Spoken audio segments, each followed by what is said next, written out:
everything is dominated by gene. The risk of having the same abnormality in each pregnancy will be 25%. Hi, good morning. Good morning. Hi, good morning, sir. Good morning. Good morning. Hi, good morning, sir. Good morning. Yeah, good morning. Have a seat, please. Thank you.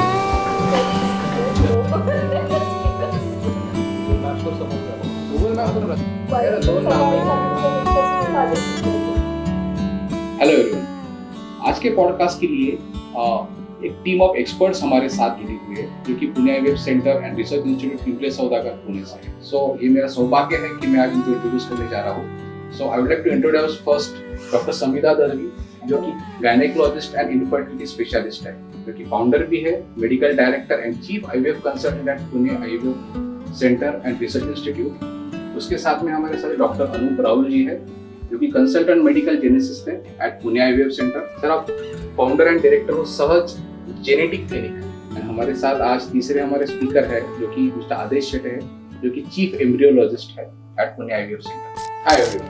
Hello. Hi, good morning. Infertility की बात हो रही है, एक ऐसा topic जो हिंदुस्तान में बहुत कम डिस्कस किया जाता है, और हमारा मानना ये है दर्शकों के लिए भी, आज उनके मन में बहुत सारे सवाल है सर, बहुत सारे सवाल है जिसका आंसर अभी तक उन लोगों को बहुत सारे वीडियोस देखने के बाद भी नहीं मिलता है, बहुत सारे कंसल्टेशन करने के बाद भी नहीं मिलता है। तो हम लोग आज ऐसा क्या डिस्कस करने वाले हैं जिससे उन सवालों का जवाब उन लोगों को मिलने वाला है। आई एम श्योर आप जो तीन एक्सपर्ट्स आज हमारे साथ यहाँ पे पॉडकास्ट में है, हम हर एक चीज के ऊपर वो डिटेल में चर्चा करेंगे जो कि उन लोगों के मन में सवाल है। क्या हम शुरू कर सकते हैं? Yes please. तो मेरा पहला सवाल है मैम आपसे, बीइंग आईवीएफ स्पेशलिस्ट, आईवीएफ का जो केसेस जो बढ़ रहा है अभी हिंदुस्तान में, जैसे कि आंकड़े हमने पहले भी डिस्कस किए हैं, कितना इसका सिवियरिटी क्यों बढ़ रहा है, तो क्या लगता है मैम इसके पीछे रीजन क्या है, और करंट जनरेशन और करंट इसका ट्रेंड्स क्या क्या है? जेनजीज में आजकल आईवीएफ या इनफर्टिलिटी का ज़्यादा ट्रेंड हो रहा है डेफिनेटली, क्योंकि देखिए first of all age of marriage बढ़ती जा रही है, ठीक है, people are getting married late. जब मैं पैदा हुई थी तब मेरी मम्मी की उम्र 17 साल की थी, लेकिन today's generation 17 years old, nobody gets married also, right? So the age of marriage is increasing for males and females both. Career has become a top priority which has to be there, ठीक है, so that becomes one of the major causes. Second thing, हमारा खाना पीना, rest schedule, stress schedule, it's too much. So stress interferes with many of the major hormones of the body, जिसकी वजह से ovulation interfere होता है, जिसकी वजह से infertility बढ़ती है। We do not eat very pure things. हर चीज़ जो हम खा रहे हैं उसमें पेस्टिसाइड्स है, हर चीज़ जो हम पैकेट खोल के खा रहे हैं उसमें BPA पार्टिकल्स है। These particles are also hormone disturbing particles by default. And अगर आप देखो तो आधे लोगों के हाथ में दिन भर फ़ोन रहता है, ठीक है, स्क्रीन टाइम बढ़ रहा है, सेल रेडिएशन बढ़ती है, all this things are indirect causes and they keep on piling up in your body and they reflect in this way, right? And all said and done genetic factor एक होता है कि everything is dominated by genes, ठीक है, सो ये एक genetic component रहता है इनफर्टिलिटी को, and these are the basic causes why infertility is on rise these days. Okay, ये बड़ी इंटरेस्टिंग चीज़ है मैम। जब भी हम बात करते हैं किसी भी डिसीज के बारे में, तो सबसे पहले आता है कि लाइफस्टाइल मॉडिफिकेशन, जो हमारी ज़िंदगी बदल रही है, स्ट्रेस फैक्टर बदल रहा है। इससे जुड़ा मेरा एक सवाल है लाइफस्टाइल के बारे में, क्या लाइफस्टाइल इतना मैंडेटरी हो चुका है हमें हमारी ज़िंदगी में उसको बदलना, या फिर इस चीज़ को जैसे इनफर्टिलिटी जैसे जो हम सफ़र कर रहे हैं इंडिया का पॉपुलेशन, इतना ज़रूरी हो चुका है? Lifestyle is not like a medicine, ठीक है, कि आपने खाया और वो आपका लाइफस्टाइल चेंज हो गया। It is a discipline that you maintain with yourself right from when you were a child. ऐसे नहीं है कि आज आपको प्रेग्नेंट होना है तो आज आप दिन भर में आज की लाइफस्टाइल चेंज कर लो and it's done, it's not like that. और लाइफस्टाइल का जेनेटिक इम्प्रिंटेशन पे और क्या क्या इफेक्ट होते हैं शायद वो डॉक्टर अनूप हमें ज़्यादा डिटेल में बताएंगे। मैम, आपने जो बात किया है लाइफस्टाइल के बारे में, हम समझते हैं कि आप जैसे समझ बोल रहे हो कि this is one of the reason, one of the causes of infertility, और आपने जो बात छेड़ी है जेनेटिक्स के बारे में, दिस इज वेरी इंटरेस्टिंग। दर्शकों के लिए ये बहुत इंटरेस्टिंग होने वाला है कि जेनेटिक्स नाम की भी कोई एक मेडिकल सेक्टर में एक ऐसी चीज है जो इसके डायग्नोसिस में भी और ट्रीटमेंट में भी मदद करने वाली है। इसी से जुड़ा मेरा सवाल है डॉक्टर अनूप सर से, because you are a medical geneticist और आपका जो क्वालिफिकेशन है वो वेरी रेयर है जो हमने देखा है। तो हम आपसे बात करना चाहेंगे कि जेनेटिक का इनफर्टिलिटी में एग्जैक्टली रोल क्या है, ये क्या रोल प्ले करता है? बहुत ही अच्छा सवाल है। जेनेटिक्स यानी आनुवंशिकता का जब भी हम बात करते हैं तो बांझपन में जेनेटिक कॉजेज़ बहुत ही इम्पॉर्टेंट है। बहुत बार ऐसे होता है कि फैमिली में हिस्ट्री होती है कि एक कपल आया है इनफर्टिलिटी के लिए, they are seeking treatment, but जो हस्बैंड है या वाइफ है उनके ब्रदर सिस्टर में या कज़न्स में या मामा मौसी फूफा चाचा कहीं ना कहीं कुछ और हिस्ट्री होती है विच कुड बी रिलेटेड। अच्छा, not necessary कि that has to be infertility, but this is how the genetic abnormalities pass on in the generations. So what could be that history की जो related है, जैसे recurrent miscarriages की history है, infertility per se उन couples में who are first or second degree relatives, if कोई बच्चा है autism, learning disability, a child born with congenital anomalies, या cancer in the family, that also could be related, could be significant. सो ये ऐसे बहुत सारे कारण हैं। जब हम किसी कपल को फ्रॉम जेनेटिक पर्सपेक्टिव से इवेल्युएट करते हैं कि इनफर्टिलिटी है और उनका जेनेटिक इवेल्यूशन करना है, तो पहला पॉइंट जो आता है वो है फैमिली हिस्ट्री का। अच्छा, तो उसमें अप टू 3 जनरेशन्स का हम हिस्ट्री लेते हैं पूरा। There could be certain pointers which could be related directly or indirectly what I mentioned. Okay, second उनका फिर जेनेटिक टेस्टिंग। तो genetic testing couples with infertility happens on 2 fronts. One is there any genetic disorder that is running in the family? उसके लिए test करना है। और second, when they are planning pregnancy, when they are going for IVF, there are certain genetic disorders जो general population में common है, उसके लिए टेस्टिंग करना है। तो this is how genetic factors, genetic perspective is important for every couple, not just couples who are facing infertility, but सबके लिए है। yes. ओके, सो आइडियली जैसे कि आपने बात की है कि कपल्स में जब वो प्लान करते हैं तभी भी जेनेटिकल टेस्टिंग होनी चाहिए, और जब कोई डिसऑर्डर्स हमें अगर मिलते हैं तो वहाँ पे भी टेस्टिंग करना जरूरी, ताकि आगे जाके उसका पर्कुलेशन आगे वाले जनरेशन में ना हो। आपने बहुत अच्छा टॉपिक छेड़ा है। इनफैक्ट हाल ही में हमारे पास ऐसी एक केस आके गई थी जो हम लोगों ने ही डील किया था उससे। बेसिकली एक बात समझना ज़रूरी है कि आईवीएफ अक्सर सिर्फ प्रेग्नेंट होने के लिए नहीं किया जाता है। At times it is also because to deliver a healthy baby. Okay, अगर आपके फैमिली में कोई पर्टिकुलर डिजीज रन हो रहा है तो आज हमारे पास टेक्नोलॉजी इतनी अच्छी है कि वो हम उस पर्टिकुलर जीन को आपके फैमिली से निकाल सकते हैं, and that is what IVF is a boon for those kind of couples.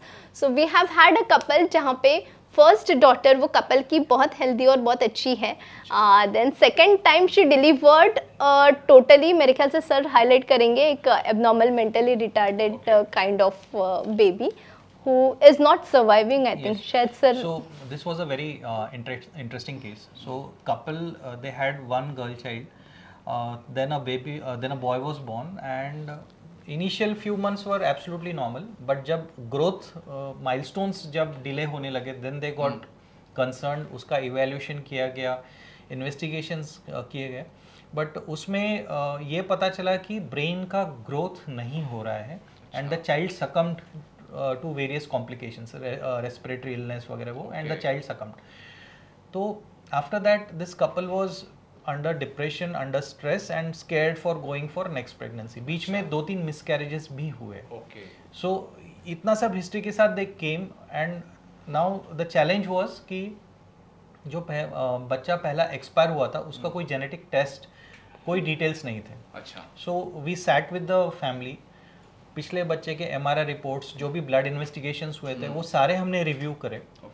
अब बच्चे का कोई सैंपल था नहीं, तो जेनेटिक्स में the rule is the person who is affected उसका टेस्टिंग पहले करना है, टेस्टिंग होना ही पहला, और उसमें एबनॉर्मलिटी ढूंढना है। अच्छा। तो वो डायग्नोसिस कंफर्म होता है, what we call as genotype phenotype correlation. So once that is done, उसके बाद अब आगे का जो एट रिस्क इंडिविजुअल्स है उनका टेस्टिंग कर सकते हो। तो उसमें बच्चे का सैंपल था नहीं, So what we did the testing of the couple, the parents. दोनों का टेस्टिंग किया. हाँ, तो उसके बाद we found the cause as a leukodystrophy. So that is a brain related abnormality where brain का ग्रोथ होता नहीं है. अनफॉर्चुनेटली इस टाइप के डिसऑर्डर्स का there is no corrective treatment as of now. उसका ट्रीटमेंट नहीं है. अच्छा. तो अभी इसमें कैसे हो गया कि वी फाउंड अबनॉर्मलिटी, पेरेंट्स का अबनॉर्मलिटी मिला है. So what we can offer now based on the test reports that were given, जो इनहेरिटेंस पैटर्न है, आनुवंशिकता उस जीन से रिलेटेड, उसमें उससे ये पता चला कि if they go for a normal pregnancy or even if they go for IVF, the risk of having the same abnormality in each pregnancy will be 25%. 25%. Which is quite high. Which is quite high. Yeah. Now look at the irony. If someone goes for a normal conception or normal pregnancy, there are two options. Either 11 हफ्ते के बाद आप chorionic villi sampling करो, but उसमें limitation है, accuracy is not 100% because of some factors like placental mosaicism. You might end up testing mother's sample instead of maternal cell contamination may be high, sample may get rejected. So उसके वजह से accuracy is not that much. The better test is doing amniocentesis, गर्भ जल जांच जो हम बोलते हैं 16 हफ्ते के बाद. प्रेगनेंसी के दौरान जो पानी बनता है बच्चे के अराउंड, उस पानी का जांच करना, इसे amniocentesis कहते हैं. तो ये टेस्ट का accuracy होता है 100%. बट इसमें द लिमिटेशन इज जब हम टेस्ट करते हैं वो जेनेटिक अबनॉर्मलिटी के लिए, और अगर फीटस में वो अबनॉर्मलिटी, अर्भक या गर्भ है उसमें वो अबनॉर्मलिटी मिलता है, तो only option that remains for the couple is going for a medical termination of pregnancy. ऐसे कोई ट्रीटमेंट, दवाई या थेरेपी नहीं है जिससे हम पेट में ही वो बच्चे को ठीक करें. अच्छा. तो इसको कैसे, how we can avoid this, how we can circumvent this. So then the role of IVF becomes very significant. तो IVF का यहाँ पे उपयोग इस तरह से किया जा सकता है कि जो लैब में एम्ब्रियो तैयार होते हैं पर साइकिल 10, 12, 15 जितने भी होंगे, बैच वाइज उनका टेस्टिंग किया जाए, सेम अबनॉर्मलिटी जो फैमिली में है, और उसमें से फिर हेल्दी एम्ब्रियोज लेके प्रेगनेंसी कंटिन्यू करें. तो इससे क्या होगा, इसमें भी 16 हफ्ते में amniocentesis is recommended. This is as per recommendations, as per guidelines, because embryo में टेस्टिंग करते हैं उसका एक्यूरेसी 99% है. तो if you see normal pregnancy में अगर रिस्क इज 25%, उसको हम 1% पे ला रहे हैं by doing IVF with the test is called pre implantation genetic diagnosis, PGD. हाँ, उसको 1% पे ला रहे हैं, और उसको 1% को भी पूरा क्लैरिफाई करने के लिए एमनियोसेंटेसिस का जब जांच करेंगे उसका एक्यूरेसी 100% है, तो उसमें पूरा क्लियर होगा. एंड जस्ट टू मेंशन, आज तक जितने what patients around 20-25 I have seen in IVF centers who have undergone, मतलब जिनका PGD हुआ है और बाद में amnio हुआ है, for all those cases the reports have correlated. कहीं discrepancy नहीं आई है. Though literature says that there is a 0.1% chance of discrepancy, that is theoretical, that prevails, but अभी तक in my practice I have not noticed, but it is there. So that is a good thing. So ये option for the couple, and same जो madam ने अभी बताया, वो couple अभी IVF के प्रोसेस में है अभी, और उनका PGD प्लान है. इसके बारे में मुझे एक बात पूछना, जैसे कि आपने केस स्टडी किया, ये बड़ा इंटरेस्टिंग केस स्टडी है, और इससे ये भी पता चलता है कि जेनेटिक्स का डिटेल में रोल क्या है. जो हमने सुना है, जो बाकी लोगों को पता है, हमें नहीं पता. बेसिकली जेनेटिक्स का टेस्टिंग करना कितना अनिवार्य होना चाहिए, और ये कहाँ तक होना चाहिए sir? So genetic testing, any couple planning for marriage, planning for pregnancy, they should have at least one medical genetic consultation and genetic testing for few common conditions. So ये सबके लिए होना चाहिए. Unfortunately, जो common causes इंडिया में at least है, जैसे India में सिकल सेल है, थैलेसीमियास है, so you should at least know whether you are carrier of that particular disease. Okay, because when you are carrier, you are absolutely normal. आप भी career हो सकते हो, ठीक है, मैं भी कैरियर हो सकती हूँ, लेकिन अगर हमारी शादी किसी कैरियर से होती है तो problem would come for the upcoming offspring. या और दो कैरियर्स का टुगेदर अगर कॉम्बिनेशन होता है तो ऑलमोस्ट 25% ऑफ द ऑफस्प्रिंग्स में वो डिजीज एक मेजर फॉर्म में आ सकता है, and then the life becomes really complicated. Thanks for mentioning this. So just to add on to what madam said, like certain medical disorders, आप sickle की बात कर रहे हैं, थैलेसीमिया की बात कर रहे हैं, population prevalence in ये भी India बहुत बड़ा नंबर है सर, इंडिया में बहुत बड़ा number, 5 to 20% across different geographical pockets in India, quite high. Spinal muscular atrophy, carrier status, Indian data, it says 1 in 35 to 1 in 70. So random 35, so that random chance that both partners are carriers is quite high. So ये एक group of genetic disorders हो गया जो general population में common है, and data is there from India to support it.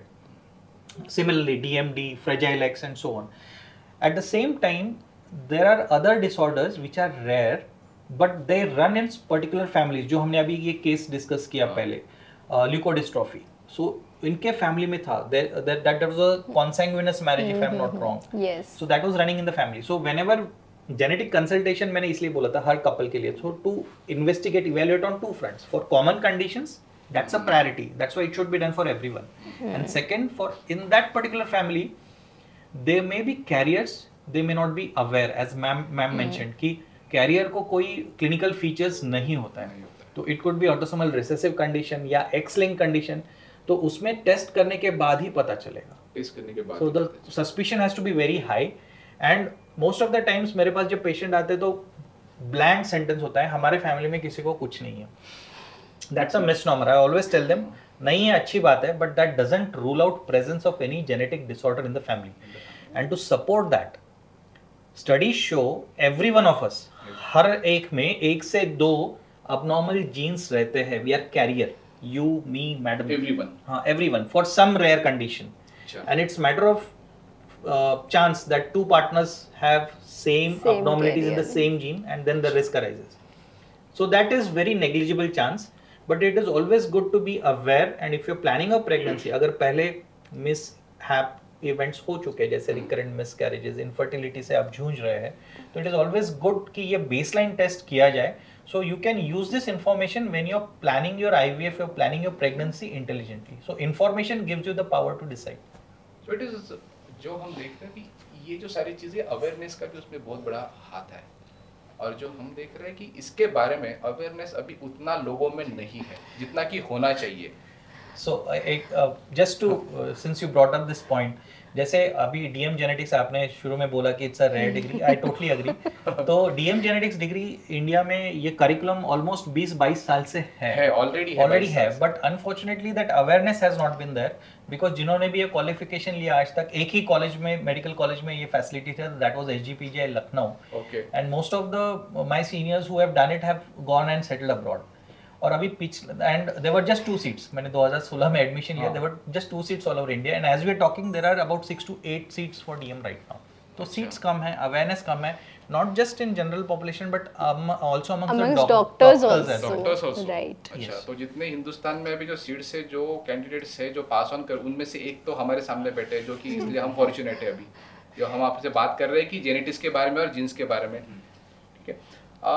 Discussion में आपके एक पॉइंट आया था कि एम्ब्रियो, ओके, एम्ब्रियो जो होता है, एम्ब्रियोलॉजिस्ट IVF में एक बहुत बड़ा अहम सेक्टर होता है. तो बैकबोन होते हैं एम्ब्रियोलॉजिस्ट कोई भी IVF सेगमेंट का. एंड जैसे कि हमने सुना है कि एम्ब्रियोलॉजिस्ट, हमने एक टर्मिनोलॉजी सुना था कि किंग मेकर होता है सर, ठीक है, और अभी हम सुन रहे हैं कि बेबी मेकर कहा जाता है. It's a very interesting term. Baby maker, embryologist को बेबी मेकर क्यों कहा जाता है सर? क्या आप बता सकते हैं कि आपका एग्जैक्टली रोल क्या है? एम्ब्रियोलॉजिस्ट एक्चुअली IVF लैब के बैकबोन है. ओके. हम लोग का लैब में प्रोसेस ऐसा है कि एक रिट्राइवल जो हम लोग oocytes है वो रिट्रीव करते हैं. उसके बाद हम अच्छे क्वालिटी के oocytes ग्रेड करते हैं, अच्छे स्पर्म के साथ उसको इंजेक्ट करते हैं. ये सब प्रोसेस को ICSI बोलते हैं. अच्छा. ICSI के बाद after culturing embryo culturing process आता है. अच्छा. अच्छे इंक्यूबेटर्स हम लोग के पास बेंच टॉप है, बॉक्स इंक्यूबेटर है, इक्विपमेंट मतलब एडवांस लैब हम लोग भी जिसमें हम लोग प्रोसेस कर रहे हैं, जिसमें एम्ब्रियो कल्चर डे 5 तक कल्चर किया जाता है. After embryo freezing, after embryo thawing and after that embryo transfer. So basically IVF cycle कैसे होता है? कोई भी फीमेल का जब हम ट्रीटमेंट शुरू करते हैं, स्टार्टिंग ऑफ द डेज में उसे कुछ हार्मोनल इंजेक्शंस दिए जाते हैं.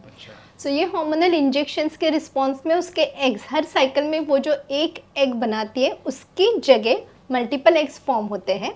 ये मल्टीपल एग्स हम उनके बॉडी से बाहर निकालते हैं by procedure called egg retrieval और ओवम पिकअप। अब हम ये अंडे बाहर निकालने तक के हमारा काम होता है, उसके बाद ये एग्स हम इन लोगों को दे देते हैं। Yes, then the embryologist in itself finds out उसमें से जो बेस्ट क्वालिटी एग्स है, स्पर्म्स को प्रोसेस किया जाता है, बेस्ट क्वालिटी स्पर्म्स सिलेक्ट किए जाते हैं और into each good quality egg ये लोग अपने हाथ से एक स्पर्म को इंजेक्ट करते हैं। इसके लिए सर कोई स्पेशल प्रिपरेशन होता है? यस यस, बहुत सारे प्रिपरेशन है, मतलब in whole process sperm preparation है, डिश प्रिपरेशन है, उसके बाद है कि पूरा स्टराइल एलएफ हम लोग मतलब पूरा क्लीन वगैरह सारा है यानी आपके हिसाब से? हाँ, प्री इंक्यूबेट करते हैं, बहुत सारी चीज़ें हम लोग ये सब प्रोसेस प्रिपेयर करते हैं हम लोग initially before taking patient and after that हम लोग का मतलब स्पर्म प्रिपरेशन जैसे कि एबनॉर्मल स्पर्म्स रहेंगे उसके लिए हम लोग specifically 3 to 4 types of preparation करते हैं, जिसमें स्विम अप आता है, डेंसिटी ग्रेडियंट्स आता है, माइक्रोफ्लूइडिक है, बहुत सारी चीज़ें हैं जो डिपेंड्स करता है कि स्पर्म क्वालिटी क्या है पेशेंट की, उसके ऊपर हम लोग ये पूरा प्रिपरेशन स्टार्ट करते हैं।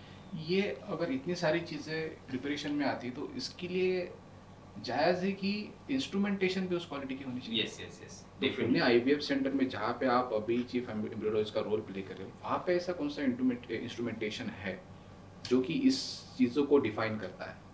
अभी हम लोग का बहुत एडवांस लैब है जिसमें मॉड्यूलर लैब है, पॉजिटिव कंट्रोल है, जिसके बेंचटॉप इंक्यूबेटर है, डे 5 एम्ब्रियोस कल्चरिंग के लिए बेस्ट एनवायरनमेंट मिलता है जहाँ उसमें एम्ब्रियो कल्चर को। अच्छा। उसके बाद इक्सी मशीन है, हम लोग के पास लेज़र मशीन भी है जिससे हम लोग पीजीएस, लेज़र हैचिंग ये सब प्रोसेस कर सकते हैं। ये थोड़ा एडवांस है, लेटेस्ट भी है। Latest, that is one of the और लेटेस्ट ये थिंग्स। सब इम्प्लांटेशन के लिए बहुत इंपॉर्टेंट है, लेज़र हैचिंग वगैरह और box incubator for media एक्यूपरेशन।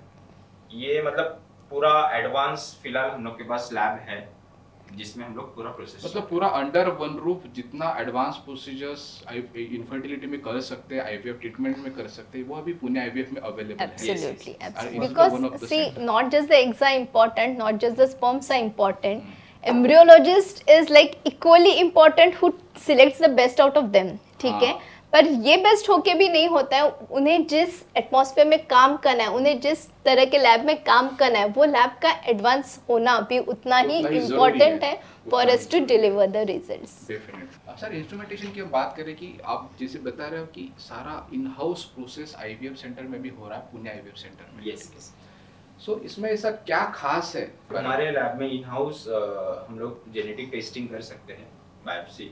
Okay. हाँ, जिसमें डे 5 ब्लास्टोसिस्ट के हम लोग 7 to 8 सेल्स जेनेटिक लैब को भेजते हैं, जहाँ से मतलब जो पेशेंट प्रीवियसली कुछ जेनेटिक डिसऑर्डर है पेशेंट को, उनका टेस्टिंग करना है।